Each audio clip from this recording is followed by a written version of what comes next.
Kooxda kubadda cagta Manchester City ayaa waxay isbuuca soo dhaweyn doontaa kooxda Arsenal waana kulan muhiim u ah kala sarreynta horyaalka Premier League ee dalka Ingiriiska. Labadan kooxood oo ka dhisan Cariga Ingiriiska ayaa waxa ay waayi doonaan xiddiga muhiim u ah kulankaasi.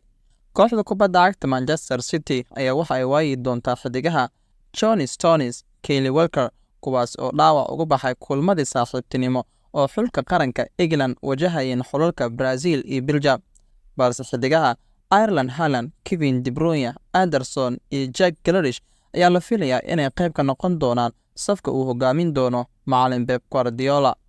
Dhinaca kale, xiddigaha kooxda Arsenal Gabriel Magalhaes iyo Bukayo Saka ayaa laga saaray liiska xulalkooda ayaa la filayaa inay kasoo muuqan doonaan kulanka ka dhici doono gegada Etihad Stadium. Si kastaba ha ahaatee, kulankan ayaa waxa uu door muhiim ah ka qaadan doonaa xil ciyaareedka kooxaha ku guuleysan doona horyaalka Premier League ee dalka Ingiriiska sida Arsenal, Manchester City ama Liverpool.